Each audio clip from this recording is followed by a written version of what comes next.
I play red and I'm batty about Halloween. So I couldn't resist the urge to have a look at something a bit monstrous. Monster Slaughter from Ankama Games. Now, we actually had a look at this 2 or 3 years ago, gosh, time flies, at Spiel. It was a lot of fun.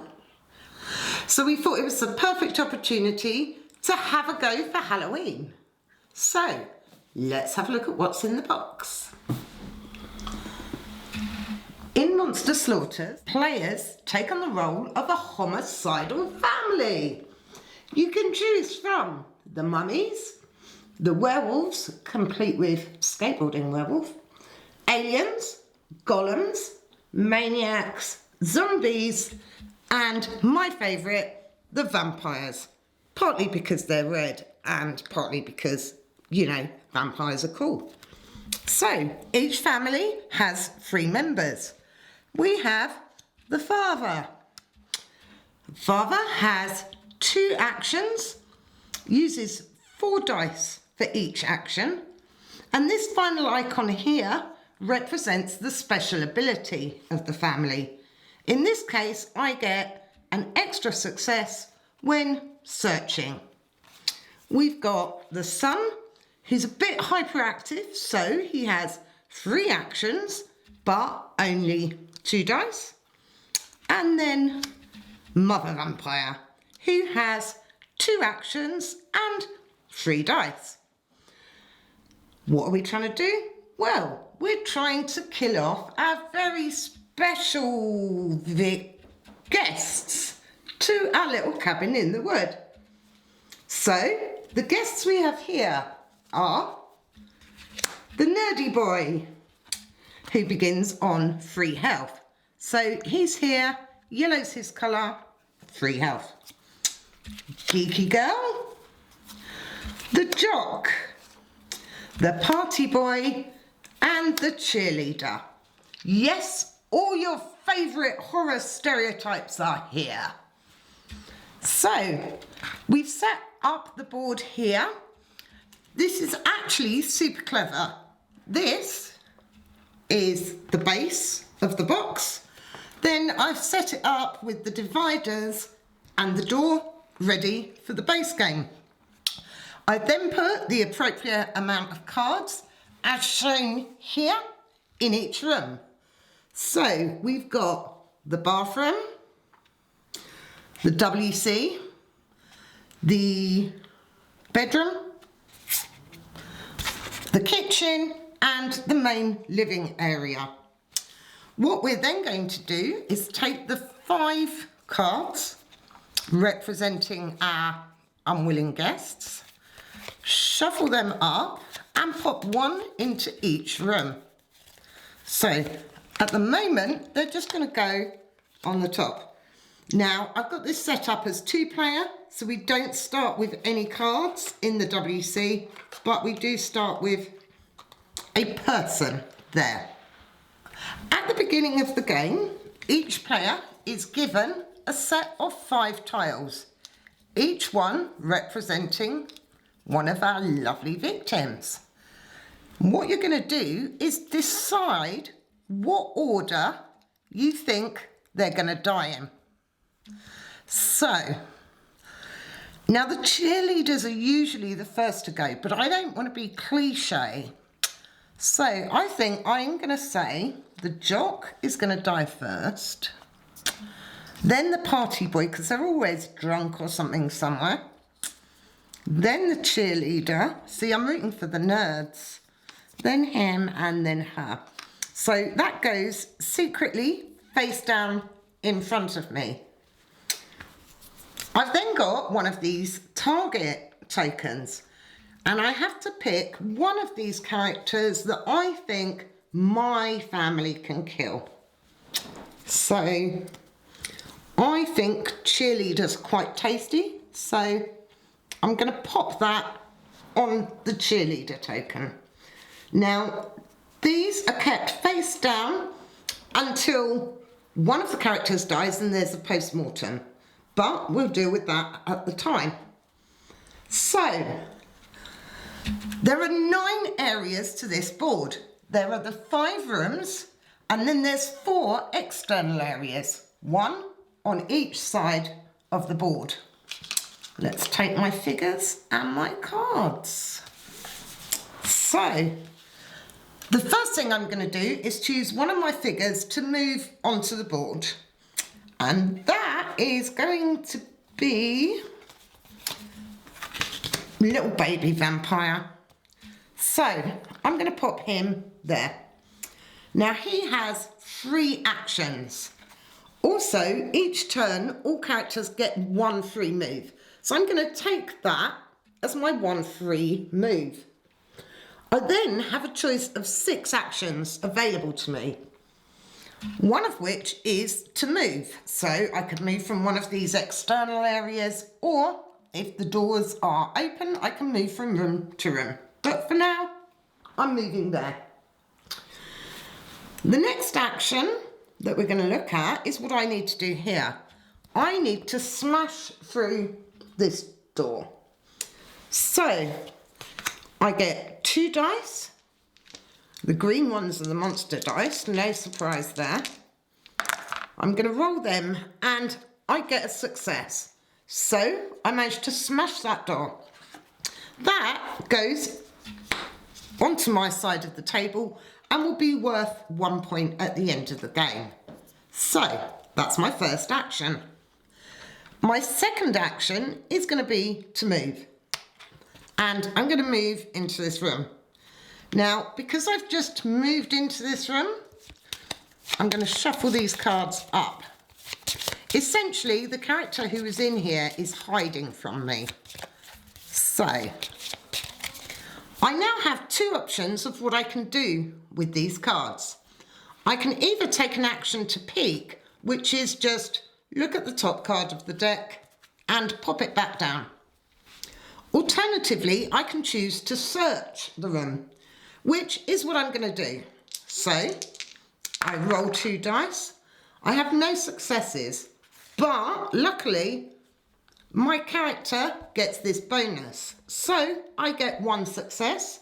I draw 1 card, which is going to come into my hand. Now, these can either be weapons against opposing families. So, in this case, it's got the little werewolf symbol here. So this can be used against the werewolves. It might be bonus actions, or it could be one of our guests. But for now, I'm just going to take this and pop it in my hand. And that is the end of my first action. So the other family I have here is the werewolves. So let's just do a quick, let's take Mama Werewolf because she's awesome with her stolen cape from Red Riding Hood. You can see that. And Mama Werewolf gets 2 actions. So she's going to go here and try breaking this door. So she gets 3 dice. And that's an overwhelming success. So the door comes off. For another action, she's going to move in. And that's the end of her action. So now the first monsters are on the board. We move the moon token from the nocturnal deck onto the timer. And we reveal the first of the nocturnal cards. During this round, each monster player can add 1 die to one of its actions. So that's in effect now for the next characters. So we'll put that there to remind us. And I'm going to go back to my lovely vampires. Let's have a look at some of the actions that we haven't done. We've peeked, we've moved, we've smashed. So let's say we're using Mama Vampire. Now, let's just say she's in the WC. I don't know what she'd be doing in there. And she reveals the jock. So now the jock is in the tiny room with Big Mama Vampire. I'm going to get 3 dice to use to attack him with. However, my opponents may have cards that they can use to protect the jock. I want to kill the jock early in the game, but other players may have him later on, so they may choose to save him for now. So let's just say my opponent plays this card. This will grant them 1 dice, and because I'm the vampires and the garlic specifically targets vampires, they get an extra dice. So our combat is going to be my 3 dice versus their 2. However, I'm not forgetting this nocturnal event that says I can use an extra dice. So I'm going to do that to try and do as much damage as I can. So let's roll them and roll them. Oof. A success on each side will cancel each other out. So in this case, the 2 that the jock got here will cancel my 2. However, I got 1 here. So I take a pound of flesh from the jock for doing 1 damage. That is going to be worth 2 points at the end of the game. So that goes here. And then the jock, his health is going to move down. So he's pink. He's now on 3 health.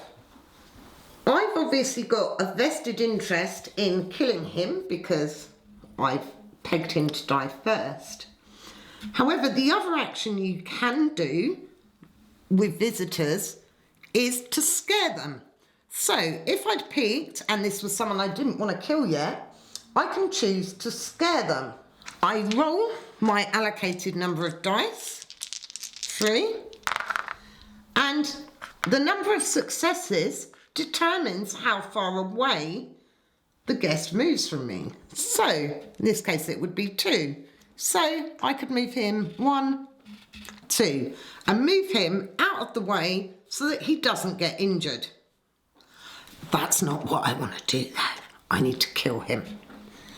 So the blue player would have their turn.